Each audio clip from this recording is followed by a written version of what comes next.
Good morning, Purple Rain, and any Storm fan out there that gets your podcast on this day after a very tough and disappointing loss for me, but I'm very proud and very happy. I've got my Storm Cup to get me through a tough carry of a podcast, I think, because now we're mathematically pretty basically out of finals. Aaron, you were there last night. We played the Bulldogs. We lost 36-22. The last 10 minutes was where they sort of pushed the game out, but it was close all night. Aaron, how are you, mate? Yeah, I'm good. I'm good. It was a good night there. 19,000 plus people there, which is a good crowd considering the position we're in and the team we're putting out there. So that was great. It was a little bit cold. I got a little bit of a seat upgrade thanks to a friend there. So I was sitting in the diamond section there. It was really nice. So had a good view, and my boy loved it. It was a good night. I'm just tagging the followers, mate, if you want to try and keep talking. Yeah, basically, that's the second time in 6 years we've only ever played without Hughesy, Money, and Harry. And look, to get a team filling up, like stepping up to fill the whole spine, I thought we actually played pretty well. I mean, I know there's a few moments in that game that we want to take back that are just silly mistakes, and we let ourselves down and we turned over momentum and possession. But if you take those three moments out where they scored those three tries, I really think we had a really solid game for the team we put out there. So I am very proud. I think there's a lot to take out of that. There's a lot of green shoots, but yeah, it is upsetting that now finals are out. But that means we probably get to see a few more kids. We get to see a few more kids that want to have a go. And last night we seen three of them that really put their head into the game and had a decent crack. I mean, Watson was great. Hinchey come on, had a fantastic stint. I thought he was awesome. Just ran straight and hard, no bullshit. And the last one, it went, yeah, and yeah, that was awesome. That was a good run from Wishy. We'll get into it. And then the last one, when Jai come on, I know there was nothing going on. He couldn't get out over the advantage line, but he had a decent crack, even though it was only a few minutes. So I'm sure that goes down, and he'll remember that forever. So yeah, overall, there's some good signs, but also disappointing. A couple of things. So first of all, big shout out to Con at Freedom Finance. I wanted to get into a bit of a sponsor with him. So a sponsor shout, sorry, with him. Go give Con a call. He's a good dude, good bloke, great guy. All he cares about is helping you out. He's come on the show. He will come on again before the end of the year, just to talk. We're trying to tee it up around the next RBA time, so we'll do that when those announcements come through. But give him a call. Links in the comment. Premium sports tours, get yourself a ticket to Vegas through something that I've worked pretty hard for, or we did, sorry, to get Storm fans off to Vegas. The link has been pinned on our Facebook page, so just get on there. And of course, 5/8 Purple Rain 10. They just did a pretty wicked NFL jersey that they just released on Thursday. On the game.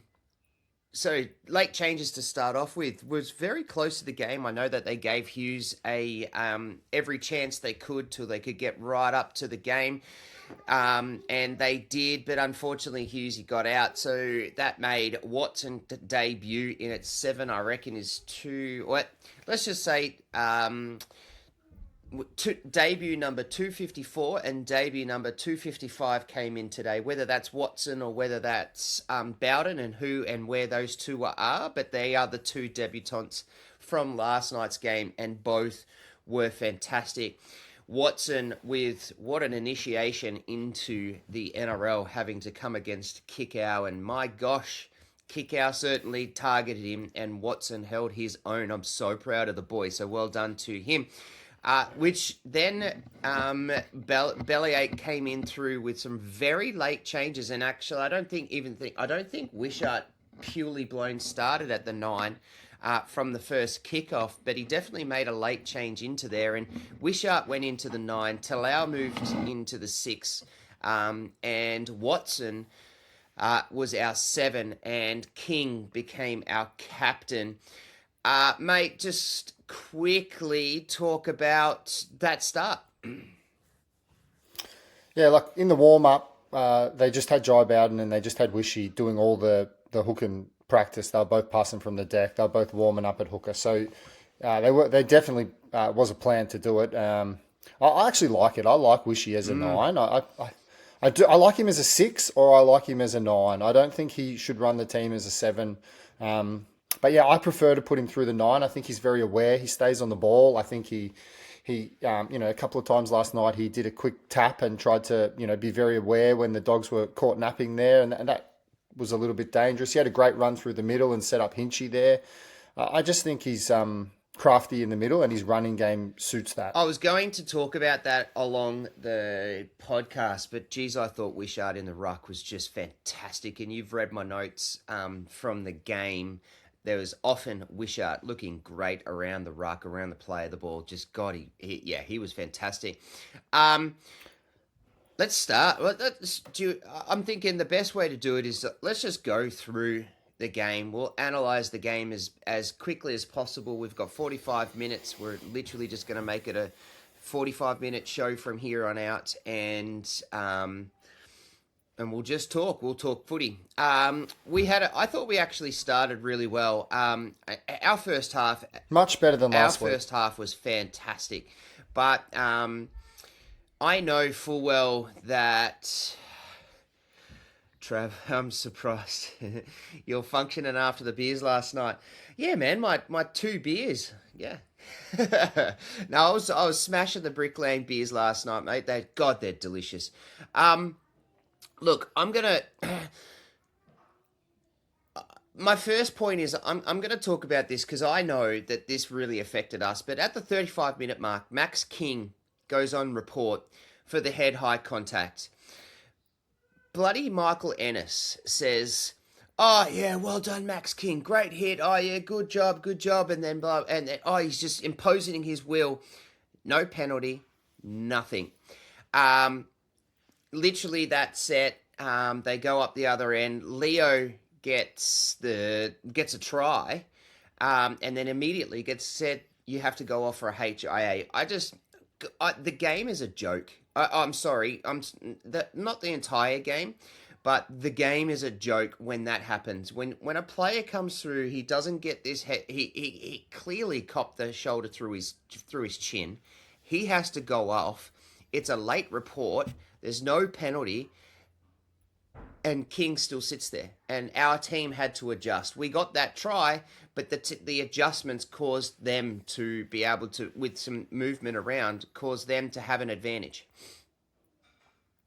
Yeah, I don't know. He definitely hit him in the head. There's no doubt on that. It will be reportable. I think it'll be just a fine. I don't think there was a whole lot in it, but definitely got him. But the fact that he led with his shoulder, I really thought Moses buckled back in that tackle, and it looked like he hurt his shoulder in that tackle. Now, I've watched the game again this morning just before we jumped on the potty, and after that, Moses went back and he was really really shaking out his shoulder, trying to roll it over, trying to see if it was hurt. Then the storm trainer came out to him, and the storm trainer called the HIA. That means now we can, so he's been put on report. We've called the HIA. We can use the free interchange. I might reckon that Moses might have done a bit of an AC there. I reckon they might have put him in and needled him, and just used the free interchange because.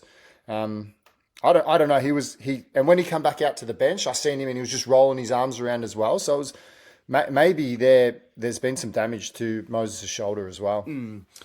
I thought it was a good shot, and this is where it jumps into. I thought that first try that we scored was a really good shout out to a comment that was just made now by Drake, and he says, "Just want to give a shout out to Talau."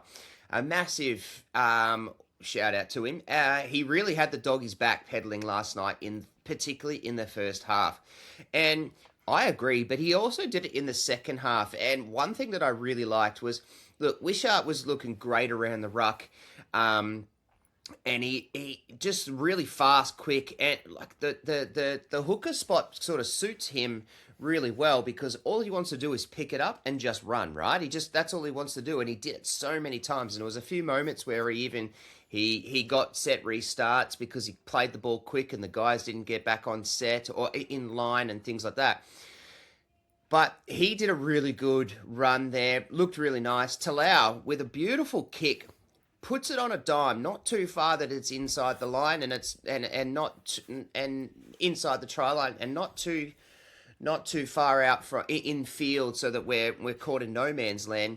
Leo goes up, just takes a really nice grab, takes it down, and gets that try. Yeah, like whilst we're on the Talau one, we might as well just go through, how he played for the game, just for Drake there. I had the notes I had for him. He had 2 try assists. They were 2 nice kicks, as you said. That one was almost perfect. Probably could have been a little bit more forward, but Moses got the job done and got it down, which was great. The next one where he puts the try through, that's a great try assist with the dribble for Sewer. That's great recognition and great execution there. Wild. I also put, obviously we'll talk about that one. And then after that, I said he also got 3 repeat sets. One of them got brought back for the Hayward bin for the hold. So he also had a couple of nice infield kicks. And he, on the 3rd try there, he passes the ball out to Sewer, and then Sewer holds it up. And if Tolau doesn't dig into the line there and straighten that defence, Sewer doesn't catch the ball on the outside. Sewer doesn't then straighten up and then leave the outside there open for the corner. So he's had a few really good moments in that game. I thought, as Drake said, Tolau's game was very solid in the 6. It certainly was. Next on this is, there was a very clear, and it actually took me probably 15 minutes to really, really hone in on this, but I saw it in the first 10, but chaos footy. It was very clear that Bellamy said to the boys, all right, we are the Storm, we have our Storm way, but just go and play some natural footy. Just go and play some natural footy. Offloads. Like, in that first half, our offloading was wild. And there was a couple of bad ones, but it was just wild. And I said to my wife, I turned to her because she was like, what are we doing? Why? And I'm like, I'm actually okay with it, right? I'm okay because we're just playing ball. And we're just getting up the field, and we looked like we were laughing and we were having so much fun. And I just thought that was really, really good to see. And that was definitely a clear game plan that Bellamy said within the last hour of the game. Yeah, I'm with you. I like it. I think I don't want to die wondering in a game that means do or die. Like this, let's throw the ball, and if it works, it works. And look, a lot of those offloads were reasonably solid. Don't get me wrong, there's a few there that we're going to talk about, but a lot of them were also good ones. So I'm happy throwing the ball, and we got some we got some good plays off it. So yeah, Sewer had 3. Meany had 2, Wishart 1, 3 for Stefano. I think Stefano got 2 of them in two runs straight away, like consecutively. 1 for Tolau, 1 for Clark, which was the offload that went to Tolau. That ended up getting that sin bin. Keeley got 1, 2 for Trent, and 1 for Watson. So it was very clear that we had that sort of mentality to offload, get second phase play, move the ball, use our speed, and let these young guys, Talau, Wishart, and Watson, just run around and play instead of having to set the team up all the time and game manage. It was just play footy. After that, I sort of noticed at 27 mark, Chan ends up on the field. And this is exactly why I've said so many times, don't let forwards take the ball from the play of the ball at any goddamn time. Because that was just literally Chan saw the try line, his eyes lit up and went, yep, I'm going to get a try here. And he literally buries underneath Cooper Clark's legs. I just thought that was just so dumb. It was early in the set too. It was off the back of a restart as well. We had that little bit of momentum. We were on the try line. Literally all we had to do was run away and let one of the other guys get it, or just grab it and pass the ball instead of trying to bury through. It was so dumb, and it becomes a penalty. Yeah, that got them. That got them back a bit of field position there, and they get down the other end and they score off the back of it. So if we don't give a penalty there, we've got them trapped on the line, and we can start to build some momentum and pressure there. And instead, it's just a like I get it. You can go for the try, but don't just go straight under his legs. Cooper just buckled his knees and looked at him like, "What are you doing?" And then yeah, they kick for touch. They go down the other end. Keely overcommits on kick-out, trying to get him too hard. I think Steph missed his opportunity there. He wasn't in the right spot there, and kick-out come back towards Steph there. Gets the line break, quick pass out to Salmon, and then they score under the post. So it was next to the post, but Yeah, look, yeah, that was. I'll be honest. I'll give Kickout some props. He was pretty good in that set. He made Keely look like a flailing fish. Then he made Stefano with just a simple push off, and he offloads that to Salmon. Salmon was just there, and after that, so Crichton kicks that 6-6, and then we go back into pure chaos footy, which I really liked. I like that we give up that try, but often, Aaron, we played really well straight like from their tries, and we got ourselves back in the game, and pretty quickly replied with something ourselves, except for that last 10 minutes. Wishart gets that pen, or I think it was Wishart that gets the penalty for holding. Talau looks up, he sees no Tracy. He kicks in with Sewer, and that dribble kick, mate. Like, and Tuala's not slow. Tuala's actually got a really good burst of speed. Sewer makes him look like he's a pure-blown sloth sitting in a tree. He was like a good 5 meters behind. But what I want to recognise is, yes, Sewer's amazing. He gets that try. I just want to recognise the really quick play that Talau has, the heads-up play that he sees that Tracy's not there. This is an easy kick out to the wing, and I got Sewer sitting behind me ready to just burst out in speed. What a try.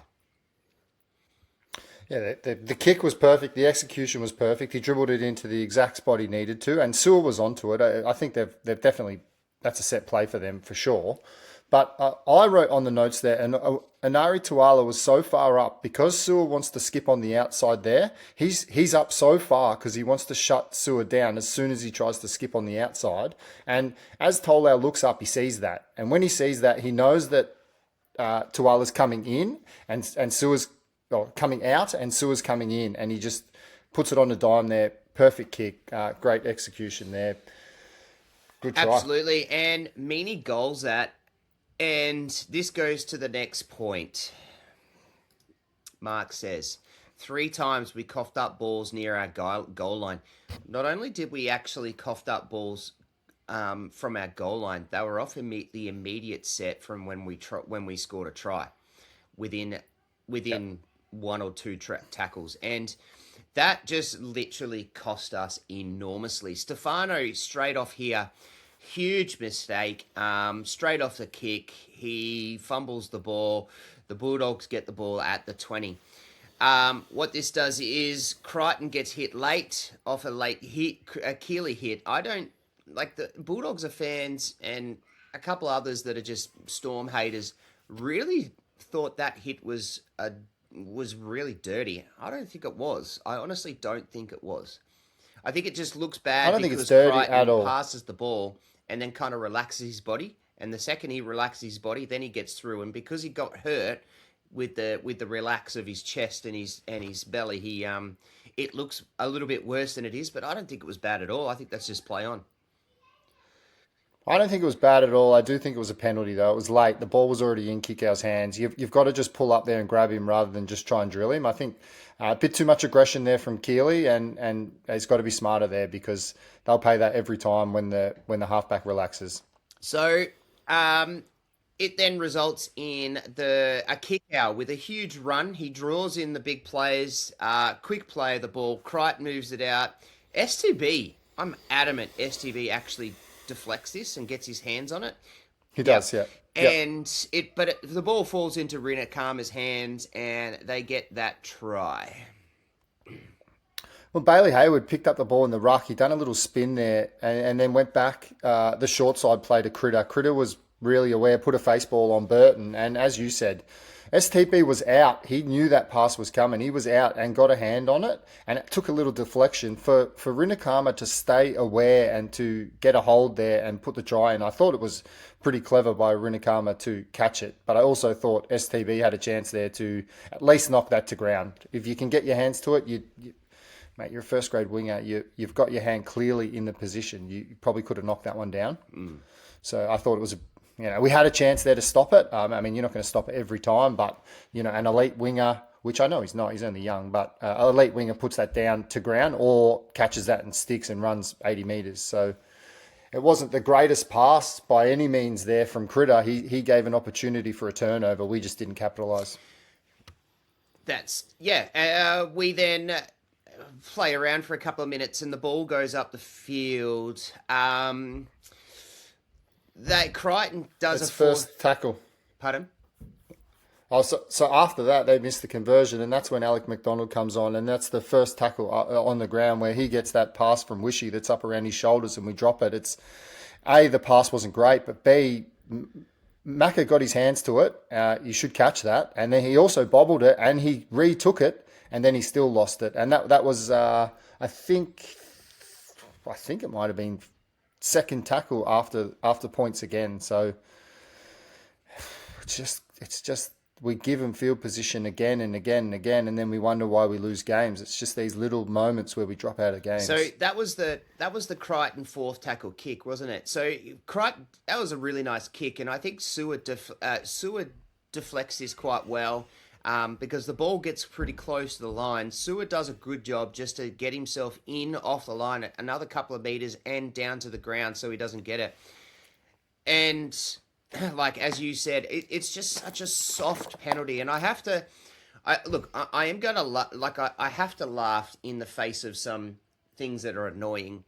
That McDonald fumble is just soft, and I went straight into a couple of my groups to talk Supercoach after that, and there's just a few comments of 2026, Def taxes and Alec McDonald fumbles the ball or makes a mistake, and it's such a devastating thing because even my wife turned around and said, yeah, look, I expect it every time. I expect every game now Alec McDonald does something like that, and I'm just so disappointed for him because there's been moments this year where I've really called for him to come back and just play off the bench and be free, and has been really good. But oh man, it's that was a costly drop, and that was one of the three one of the drops that everyone's been talking about. Yeah, look, I agree it's costly. I do think the pass was horrible from Wishy. It was too fast. It was up behind him and it was over his shoulder. But the fact is that Alec's been doing it again and again and again. So everyone's going to just get into Alex for that. And that is fair enough because his year hasn't been good enough. It's not up to standard. So, I definitely agree, Trav. There's... I don't know. Maybe next week we might see some of these kids. I mean, there's Preston Conn, there's Hinchey, who obviously wants a game. Stanley Hewen is now knocking on the door for a game. So I think we will see some changes, especially those little things like that lead to points, especially after the year you've had.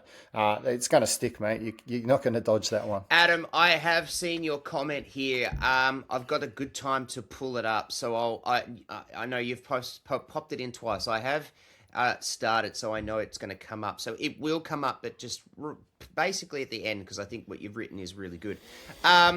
Based straight off that error, which again was an error, Salmon gets it. He throws this like the slowest and most widest dummy I've ever seen.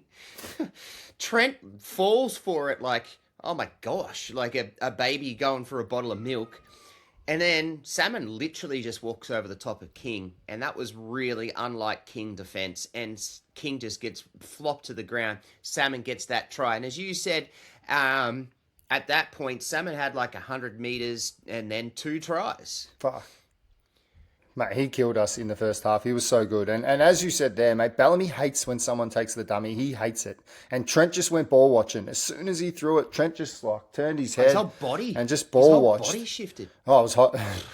he will cop it for that. And there's another one later in the game that I'll talk about as well. But Trent full watched that ball, and then it just left Kingy 1-on-1. But Kingy hit him front and center and wrapped him up, and really should have got up high and got around the ball and been able to hold that up. But I wrote very soft try there. A from Trent, B from Kingy to let him walk through the front door under the posts. Absolutely. And as Drake said, yes, sir. But credit where it's due, he was good in the first half. I thought he is a weak-gutted dog, but he played good. He killed us. Next, so then a couple of minutes later with the kickoff, blah, blah, blah, Sui gets what a run. My gosh, his turn of speed and his step there. Like, I hope all that Sua haters look at this run, because there's a lot of people that hate him for his side steps or his jump and run. But he's just so quick and so good at it that it works. And that's why he does it. And players just now know that this is what he does, so they fall for it. But he does a really good run. He gets us upfield. Watson just gets the ball and he targets kick out, and he almost gets past him, except kick out does a bit of a horse collar. So close. Hey, it was like so this close, and Kickout does the little horse collar tackle because Kickout's enormous and Watson's not at this point in time. And my wife was up in arms about it. I'm like, yeah, nah, look, it is what it is. But he was that close, and then and we got a really good set. It was a 70-meter set. Great Tolau kick. Meany unfortunately puts his fingers on that, and they get that 7-tackle set. The reason why I've said that is because then it turns around. And we thought at the time it was our ball. It was a change from the bunker. The bunker calls out and says Meany actually got his hands on it. Becomes a 7-tackle set. They go up the field, and this is what the whole purpose of this is what I want to say is that try saver that Sua had on Karaz is absolutely fucking phenomenal. And I'm sorry I'm swearing here on live, but anyone that continues to keep talking about Sua and his defense after what he did last night and what he has done this year is just a pure-blown fucking moron hater. I'm sorry to say that, as brutal as I am, but Aaron, I'm just so over it. And watching that, you know what? Everyone gets in the comments when they hate Sua because he misses a little tackle or he fumbles it, and they all get in and they talk about it and how bad he is. No one got in that, none of those people, or no one got in that comment and said, how good was that Sua try saver? So it's just pure hatred. And I'm so over it. That was a phenomenal try. Because it's try saver, because often a phenomenal 2 minutes. Often players will give up a shoulder charge there in that moment to try and be that try saver. Not only did he stop the try, he didn't do a shoulder charge. Our ball. Yeah, no, I thought he did, obviously that line break there, he split Kiraz and Tuala and made them both look a bit silly there, fended off Galvin, got a big run, put his bumper up and got into Tracy, got a quick play of the ball, and as you said, Watson picks it up. Smart little run. If he had just been half a second, or not even any time in front of where he was, he just needed just a little bit more, and he's through, and we score a try there. And then, Tolau, clever kick through. I think Meany probably should have just left that one. I mean, I see why. I know you get it. You get a bit excited there, and you think, "Oh fuck, I could get this down." But Burton was in front of him and had his foot out to kick it. I think going back, you probably just have that moment again, and you just leave your hands out of it. But definitely no issues trying to get the ball. So, and then on that try tackle, man, you've nailed it. That was huge. He come from exactly where he needed to come. They did a knockback there. The ball bounced, I think, 3 or 4 times through traffic. It's just so unlucky that it gets, or who does it get to there? I think it lands back to Salmon, comes through about 4 people to get there, and then Tuala just shifts it out over to Karaz. Karaz gets over in the corner, and Sua just bumps him. And, mate, on the commentary, I heard him saying... Absolutely, and I heard the commentary saying, "Oh, is there a shoulder charge? Is there a shoulder charge?" But like he led with his hand. The hand I think was the first thing that touched him. So you can't. Yeah, there's no shoulder charge. No way, no. Glenn, how could you ever say ill of Sua? Yes, he makes the odd mistake, but 99% of what he does is above next level, and I couldn't agree more, man. And I'm just so sick of seeing people calling it and it was just a piss weak take for people who just simply just hate someone for the sake of hating them, and I just think it's a disgrace. Especially after he's been our best player all year without a doubt. Best player all year without a doubt for me. He's been unreal. Yeah, and look, Jen, what's the bloody problem with that? I don't think there is ever a problem learning from errors, learning from mistakes. That's the best way to do it. Like, and you know what? Do it in a year like this where, we've been in contention, we've fought really hard. Not in a year when we're, or not in a game moment where we're fighting to get into a final or the grand final, and those mistakes happen. Now he's had them, he's lived through them, he's watched tape, he's analysed, he's done all of those sorts of things, and now he can push through. And he doesn't make those in key moments, like, which he's not doing now. Like, it's, yeah. Next set, great set, Wishy, quick run. Clark with a really beautiful, tough run. He offloads that to Tolau. Now, I'm just going to say a couple of things here before I keep analysing this, but honestly, guys in the commentary, you fucking spastic. I'm sorry, I'm really, really sorry, but to sit there and say over and over and over again, we know he threw it forward. We know he threw it forward. Everyone knows he threw it forward. We're trying to find moments so that we can so that we can get that, so that we can call it to cover the forward pass. But it wasn't fucking forward. Like, it really wasn't. I think he just offloads that nicely. The only reason why it somewhat looks like it's forward is because he's being dragged down to the ground. But he pushes that out as an offload. Talau gets his hand to it. Really classy, and then pushes the ball with a beautiful kick. He identifies everyone's free. He had forward run. He was in front when he kicked that. I believe he was in front of the line when he kicks that. And I think he's tough.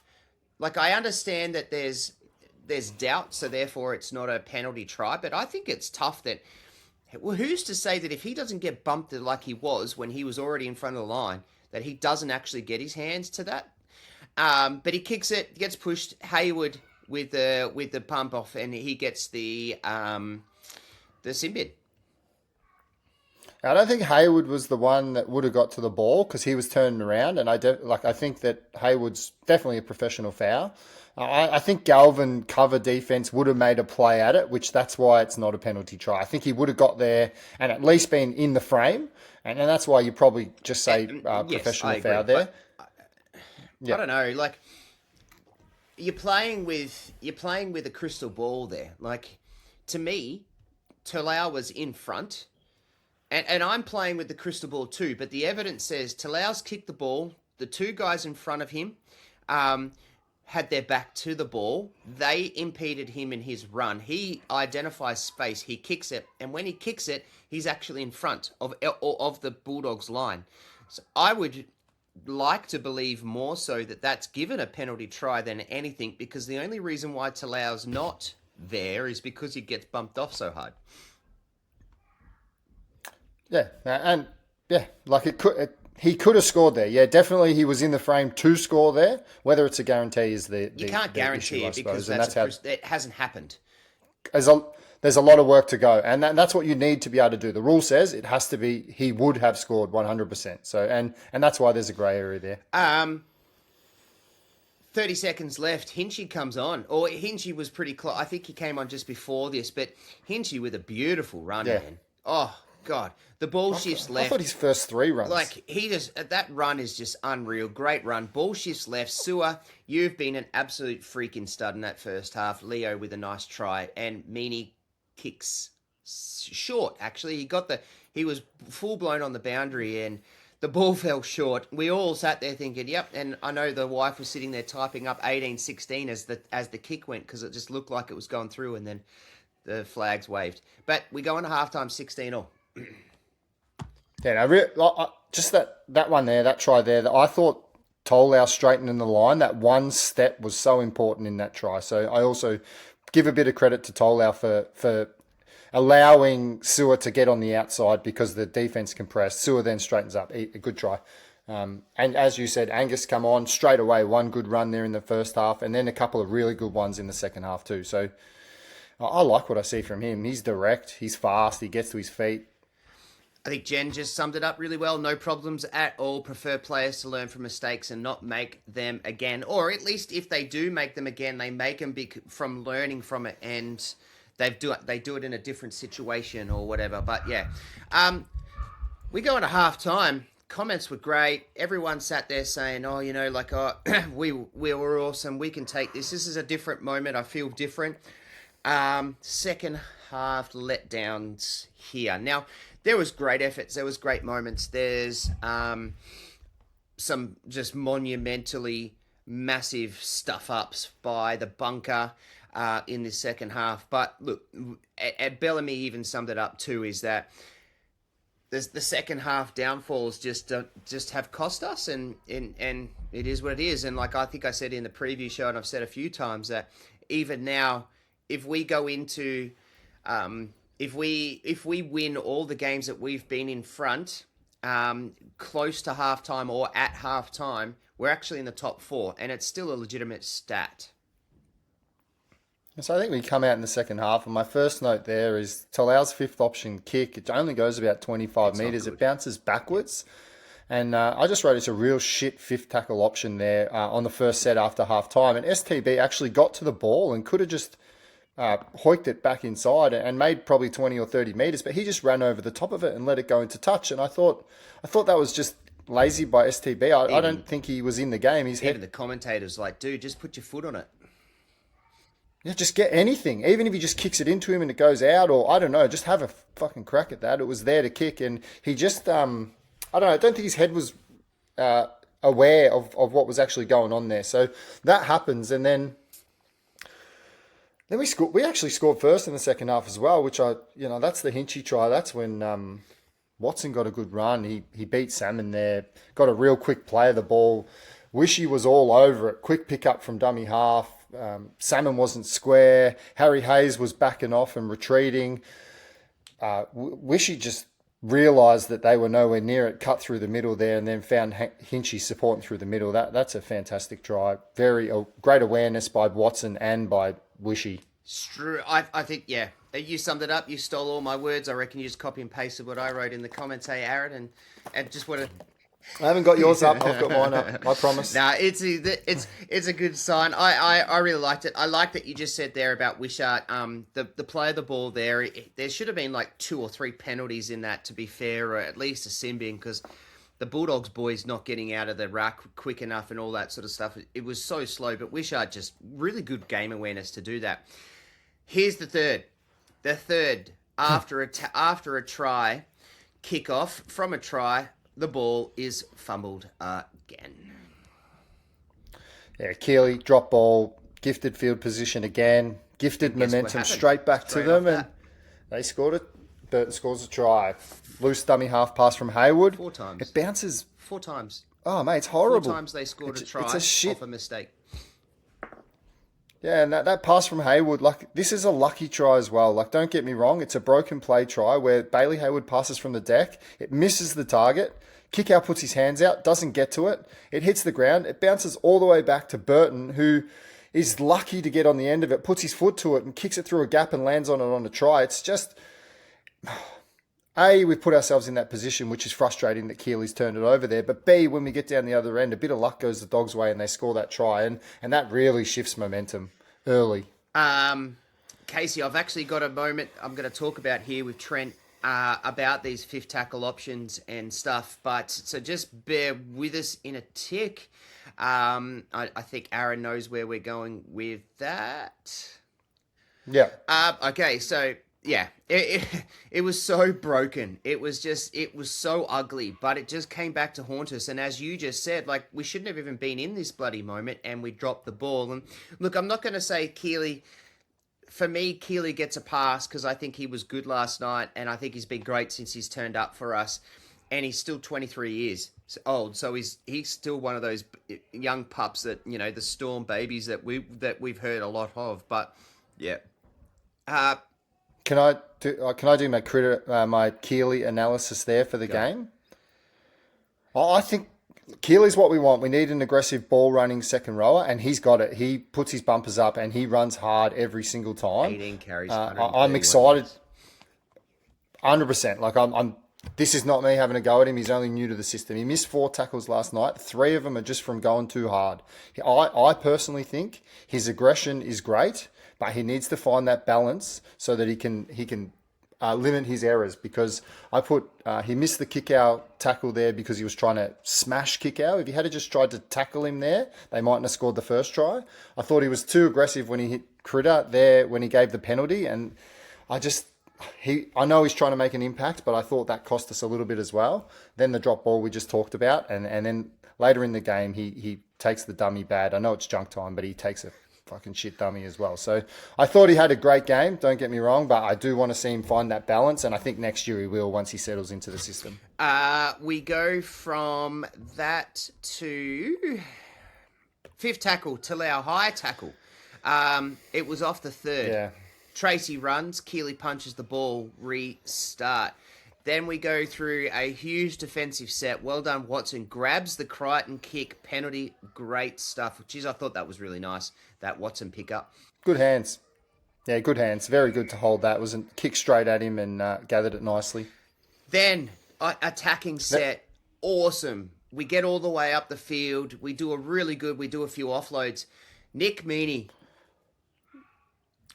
Critter there, when actually Hayden Watson caught that ball, Critter got the shits. It pissed him off, and that he made that second effort on Watson and put him back to ground, and that gave us a relieving penalty, because before that we were stuck on their end. I mean, Tolau had just done that high shot. They got a line break. Manai had done that collar grab and pulled Tuala down, and that was, they were on the march then, and then they try to put that kick through, and Watson gets the ball, and he goes to go, and Critter gets the shits that Watson caught it, basically, and has a second go at him and tries to be a bit of a hero there, and the relieving penalty gets us out of our end. So I think that's the thing that changed a bit of the momentum there, and as you said, then we head downfield. And great set. I'm going to turn this to you, because if I say any more about what Meaney did, I'm going to blow my fucking lid. I'm sorry. I've sworn more on this podcast than I probably have in years in a podcast. We get inside our 10. We're on the second tackle. And Meaney hears voices behind him and passes to the voice. It's actually Burton. It's Burton calling for his name, And, mate, you got to be better than that. You got to look. You can't just throw it when someone's calling your name. Everyone knows your name is Nick. Nick, and just chuck it out the back, and it's a turnover, and that's just really missed opportunity there. Like we were on second tackle, we score there. I mean, we're in front again. The game changes again, but instead we've gifted it, and guess what happens? They go down the other end, and Curran scores a try. I mean, they kick to STB. I'll go. You can jump in if you need it. Yep. I've got it. But go, because otherwise I'll blow my fucking lid again, because this is one of the most monumental fuck-ups from the bunker. And how I'll let you analyse this, but at the end of the game, they were analysing it in the commentary, Fox Sports. I thought the Fox Lab did a really good job in the commentary with that, but I sat my ass down on the TV stand. I had it paused on the exact moment that you can see a forearm, literally come across and touch the ball, and the ball touches him first, and you can literally see it. I had it all paused, and I was ready to go, and my wife had to turn around and say, "Yeah, I'm not going to do this because you'll get heated and you'll wake up the girls and they're in bed asleep." And I thought, okay, and I was heated. I'm a Storm fan. I get it. There's some bias here and stuff like that, but that is a monumental bunker fuck up. Yep. No, I agree. When Rinakama gets his hand up there, and live, when I watched it, I thought live, definitely Rinakama touched it. Does that go back? Yeah. How can you say it is? Live, hang on. Live, does that go back? And it goes back, and they shift the ball out and they score in the corner. And then I think they spent 2, maybe 3 minutes in the bunker going back and forth. The commentary keeps saying, there's not even any doubt for me, but the commentary keeps saying, he's tapped it back. There's no touch. And then it's clearly come off Rinakama's forearm. And then I think it comes off STB's shoulder, and then right in a moment, off the forearm, off the shoulder, and goes the other way. So I think that's a horrible call. I think Kingy knew it. When they said we've looked at it and they can't determine that there's any touch there, Kingy just looked at the ref and just went, "Are you kidding me? Like, are you absolutely Can't joking?" determine. There's no definitive evidence, I think, is what Sutton says, that ball goes Sutton forward. said, "Yeah, I'm like, bullshit." bro, like I don't care. As a referee live, I'm good with you missing that. You did nothing wrong. I'm okay with that because that's live. That's tough. It's up in the air, and that's the whole point of the bunker, right? Is to allow that to keep going, get the try, and then we go back and we fix the mistake. And the bunker didn't fucking fix the mistake. It's an absolute disgrace. Absolute disgrace. Yeah. Can you just chuck that Casey Whelan comment up there? What has gone wrong behind the scenes with Blore? And the reply from Mark Bryant as well. So he says he hasn't got any game time, and we know how good he is defensively and in attack. And then Mark's reply is... Come on, internet. Casey Whelan. Bellamy had the shits with him since he's leaving to go to the Broncos. I'll just jump in there, Mark, and say that's definitely not the reason. I know for a bit of a fact that Blore's had a bit of he's been ill and he's been struggling to get back to fitness, match fitness. They've tried to play him through the twos and they've tried to get him more minutes. I understand why they didn't play him last night because like now we are trying to play the kids and we're trying to do that. But previously, before this week, it's got nothing to do with the Broncos thing. If Blore was in our best 17, he would be playing. And look, Meaney's playing, Wishy's playing. Bellamy's not the kind of player, the coach that's going to say, because you've signed elsewhere, you're going to sit out. If you deserve to be there, you'll be there. So that's I just wanted to get that in there. All right, let's go to the next set because I'm so mad at that. Yeah, that was bad. So the next set, fifth tackle. Well, we score. Then Kurt Mann drops the ball on there. As soon as they get it back, that Kurt Mann drops the ball inside their 10, and that's. They've done a storm there. After points, they've dropped the ball inside their 10 and they've turned us back on the attack. And that's when... and here's the comment. Moses Leo. Yeah, Moses Leo. Is that what we're going with? Go. Moses Leo, it's a high ball and Moses Leo could have taken that from the in goal. Instead, he runs along the goal line and jumps from the field of play but lands in touch and it was like in the goal after the goal line, and then he turns around and tries to plant it over the goal line. I think he would love that option again, so he could just attack it and just catch the ball from the in goal. I saw that and I just like I all I could do was laugh, man. Like I just thought, oh no, like as much as I like him, he in the last couple of weeks he's done a couple of really really really silly things. Like he tiptoed to stay in the field of play when he should have just stepped the other side and just taken it from the in goal. Like he made it look like he was trying to stay in play when all he had to do was put one foot out of play. It was just a bizarre decision. I mean, I did write, Leo, WTF are you doing? Just take it to goal. It was bad. And then even after that, if you catch it in the field of the play, like to turn your body and try and get it back in and plant the ball inside was really awkward. I think he should have just, after he hadn't caught it in goal, he should have just gone to ground. And if it means a repeat set, would have been all right. We actually did well on the repeats, the short kickoffs last night. I think we won 2 of our own and we won 1 off their short kickoff as well. So, I just think it was a bit of a shit decision there. But that also goes down and leads to points at the other end, or at that end. I mean... Yeah, they score off the back of that as well. So this is where the comment comes through because just before this happens, Trent gets the fifth tackle option and like... No, this is the first half one. I think Casey's talking about where we just died inside. The reason why I held on to this comment was because I wanted to talk about this moment. Gotcha. So yes, he did definitely have a couple of fifth options that were poor. But in the background, in the second half, there's another one where I'm just like, dude, what are you doing? Just what a shit pass. I just passed the ball, man. Like, I don't know what he's doing off that fifth tackle. Yeah, I mean, the one in the first half where we just die in our end, I think the whole lead up to that was dog shit. And Trent just ended up on the 5th play. He got tackled and we went to ground. I don't really mind turning it over inside the 10. I think it's better than trying to force something. that wasn't there. So like I'd much prefer to see tackled inside the 10 and just go to ground than make an error and turn it over or turn the ball over on an intercept. So, but yeah, we did look a little bit unpolished on our fifth tackle options, and I suppose that's a little bit expected. I mean, we've got rookie halves in there. Yeah. We've got a new hooker in there. Like, can't expect perfection from them. And like overall, I think those three guys had a really good game. So yes and no. I don't want to be too critical.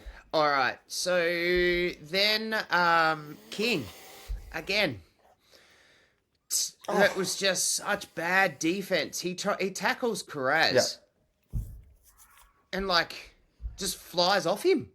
Like he's there to tackle and then just full blown flies off him. Like I understand Carraz is a monster, but bro, you're a prop, man. You're a forward. You make that tackle 99.9% of the time. Carraz wasn't really even running that hard.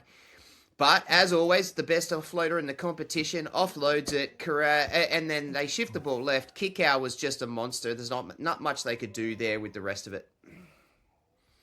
Yeah, my notes on that were like Carraz's offload. It was really late. He stood up. We had him held. There was Kingy, Wishy, and Steph in that tackle, and we let him get his arms out. And as you said, he's the best offloader in the comp. He's got more offloads than anyone else, as if we aren't holding the arms. So he gets that late offload. They shift the ball out there. Kick out gets the ball, and there's three people in that tackle too.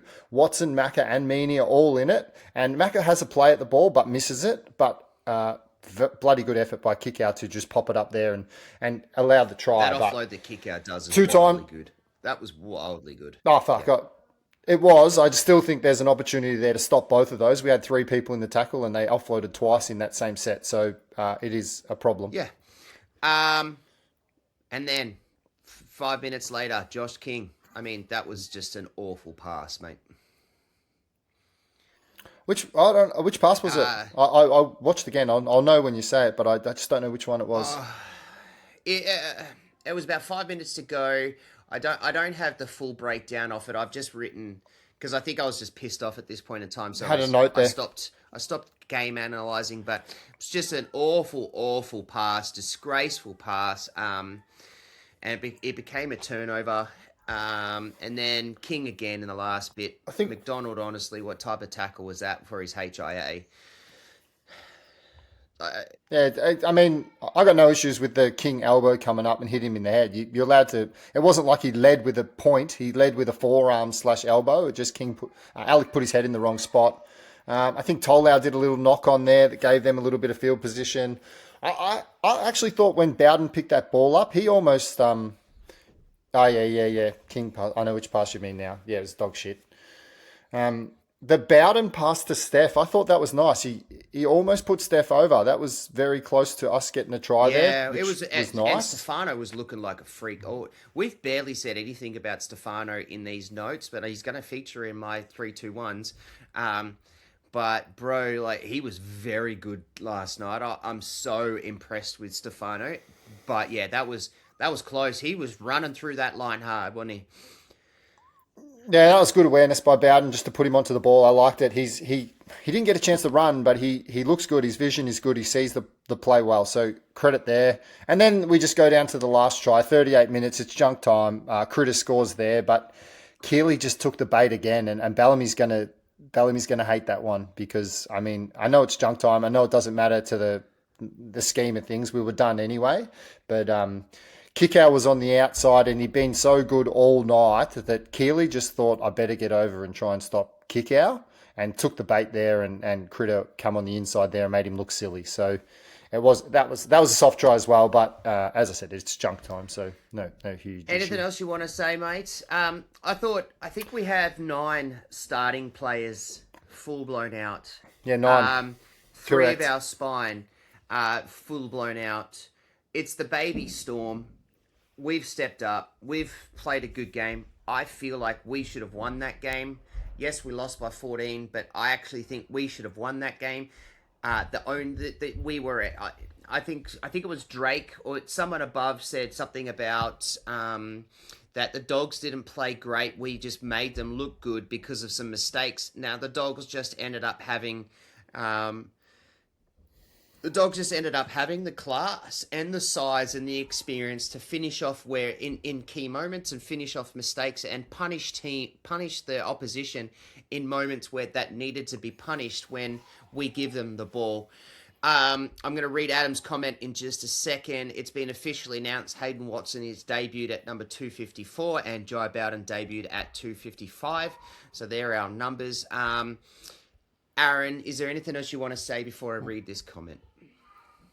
I'll just go one last thing. I thought the edge of Mania, Moses, and Cooper defended really well. I thought to stop Preston and to limit his damage all night, I give credit. I thought Clarkey had a super game. He doesn't get in my votes, but I do think when he was on, him and Mania and Moses out there defending that edge had a I'm not going to say a great game, but a reasonably good game against a very quality second rower. Yeah, 100%. And like quality second rower on both sides. Kickout was just enormous too. Oh, Kickout was unreal. Yeah.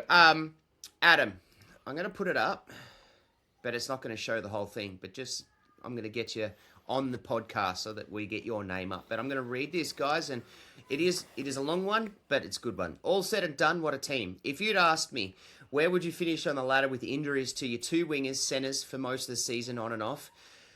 You'd lose the Dally M second row of the year, a Dally M 6, 7, 9. You'd play without Blore for most of the year. No Tui, no Nas, no Paps. I'd be sure we'd be a bottom 4 team. Every team has injuries. Roosters a couple of years ago come to mind. Keep calling out their thought there, though, is that they haven't had the volume of injuries to key players that we've had.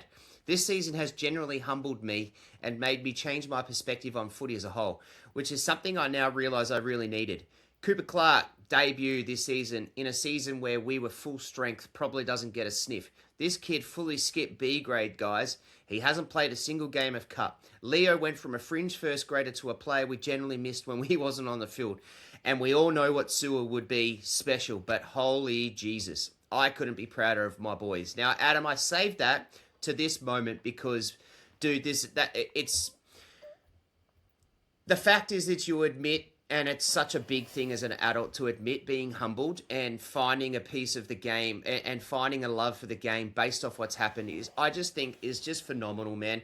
Jen comes through and says, we've had 14 debutants this year. I think the last time we did that was 1998.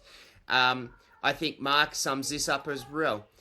If we can fix up our red zone defense next year, we are a hope. It's not just that; it's fixing up the defense plus also fixing up the errors in costly moments. But Adam, that was just such a really beautiful message, and I did have it saved. I know you sent it twice. I didn't miss it, but that's a really good one to end on.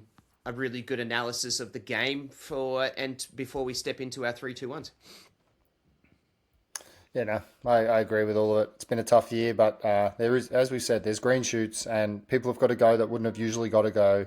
The progress that we've got this year from the year that we've had will hold us in good stead next year when we do get a full squad back. Aaron, 3-2-1s and then we'll finish up. Easy 3 for me. Sewell was unbelievable. No doubt in my mind that he was our best player. Easily in the first half. I think he didn't have as much impact in the second half, but I do think he had some absolutely tremendous moments in the game. Like just my notes on Sewell were, he took 3 high balls in the first 5 minutes. He was confident all game. That kick from Keeley in behind, knock on Critter, the legs tackle on kicker. The short drop out that lands on STB. He had a line break on the kick return, try saver on Carraz, try assist for Leo. He was massive, mate. So three votes, Sewer for me. And then I was so hard who to give my votes to here. 2 I gave to Wishart. I thought he was great at dummy half. If we need to get another dummy half, I hope we play Wishy there for the rest of the year. He looks better at dummy half. And if I was the Perth Bears, I'd be looking at trying to play him at 9. Now. Yeah, I really think he's a better 9 than he is a half, personally. And my one vote, I tossed up really hard who to give it to, Tolau or Watson. I thought Tolau had 2 try assists and done a lot of good things, but for a kid on debut to come in and to have a level head like that and make an impact, I'm giving my one vote to Watson. Fair enough. I've got. I'm just pulling. I've just been trying to pull up. My internet is going slow for some reason, but I've got Sewer. I think that's a no-brainer. And if you say anything otherwise, I can understand as long as he's in your three. I don't mind. But I thought he was just freaking fantastic. My two, I went to Steph. The bloke is just last night. He didn't do anything special. He didn't do anything like out there that we saw that stuck out. But he was fantastic. His meters were great. His hit ups were great. His tackling was great. He just shored us up. When he was off, you could see that we didn't have the punch and we weren't the same team. And to me, that's a clear sign of how important you are to the team and how good of a game you're having. So Steph with the two, and for me it was very easy. Like in the first half, he was very close behind Sewer as best on field for us, and then in the second half, I thought. Look, the game didn't play the way the way that he could influence the game as much as he did in that first half. But I thought he was really good still in the second half, and that goes to Wishart. So Wishart is my number one, and then currently we've got Watson has the fans at the moment with almost 100 votes at this point in time. Watson is 3, Wishart is 2, and Sewer has the 1 vote. That's the community at the moment. I reckon that'll change as people start to wake up and have a look at the game and look at the stats and review it. But I'm okay with those 3 as well myself, Azza. Yeah, I think I seen the comment back there from Casey, and I kind of agree with it. It was a little bit back now. The comment was along the lines of Steph just needs to keep his head in the game sometimes because he blows up, and he did. He got that knee when he dropped the ball. I mean, Tuala did get a little knee to his head, and yeah, it wasn't great. Like, it was a bit of a dog kind of push, but I also don't think there was going to be a penalty called. For him to lose that ball and then get up, and he pushed Salmon away, and I wrote in my notes there that he was a little bit rattled, and we seen it happen at Magic Round when he gave that penalty without the ball 2 years ago. I mean, I'm going back here. I'm reaching. I was there. I want to talk about it. Yeah, but like that, I agree with Casey wholeheartedly that Steph needs to be very aware that people try and get into his head. Yes, and he can. But I think he's definitely been a lot better recently. All right, let's go. Mate, are you going to try and get this little one on the potty? She's coming in. Come and get famous, darling. Come and get famous, my Hello, darling. Beautiful. Look at her. Oh, Nixon wants to get famous too, so come on, put your face on. G'day, fella. Look at this guy. How are we, kids? So, yeah, these... Nixon's got a party at Jump Out. I'm looking after Oaks. We're going to go shopping. So, yeah, I'm busy. So that's why we got it done so early, guys. It's single dad in it. Okay, bye-bye. What a man. All right. G'day. All right. G'day, everybody. Enjoy your weekends. It was a good one. Bye. Look, we're annoyed. We're frustrated. We're out of finals, but there's so much about that game that I'm so proud of. But, yeah, anyways, Aaron, enjoy your weekend. Beautiful. Look at you. She's all happy. Say bye, everyone. Bye. See you Have a later. good weekend. See you, everybody. See you, mate.